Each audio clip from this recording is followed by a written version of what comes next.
Durante a ditadura militar, entre 1964 e 1985, existia na Universidade de São Paulo um controle político e ideológico.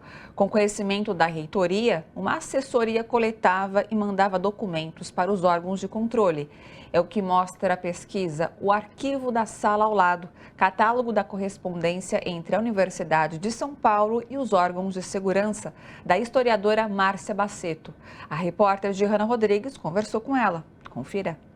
O que antes era feito de uma maneira informal, a partir de 72, é instalado dentro da Universidade de São Paulo, pelo reitor Miguel Reale, o reitor na época, né, um organismo que tinha como objetivo estabelecer um controle ideológico dentro da Universidade de São Paulo, em todos os seus níveis, entre funcionários, professores, alunos, enfim.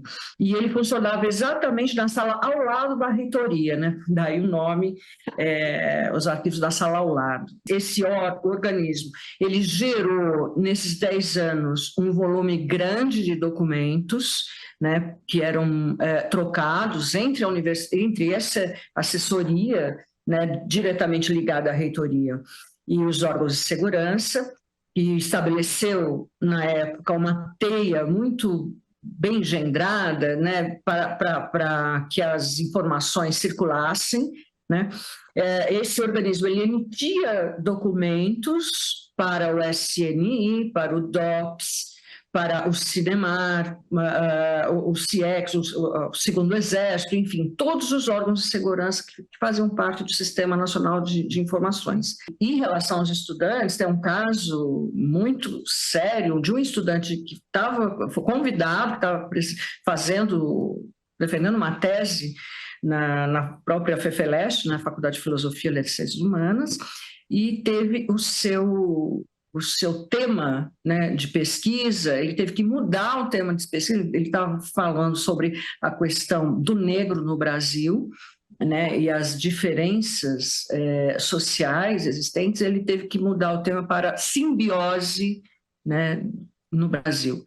É um processo bastante extenso, enfim, o que não falta são exemplos, né?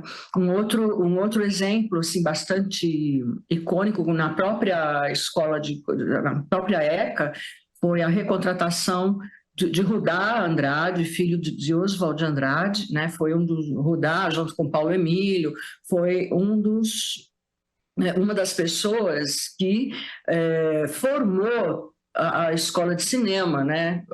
O departamento de cinema da escola de comunicação da ECA.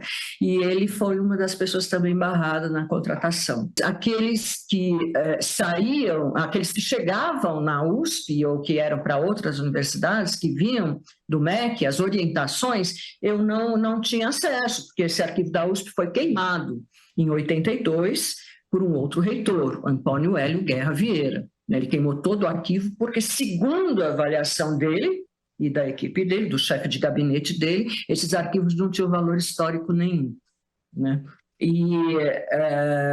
Então, eu fui à Federal de Minas Gerais em busca desses arquivos e também solicitei à Federal da Bahia e eu fui negada.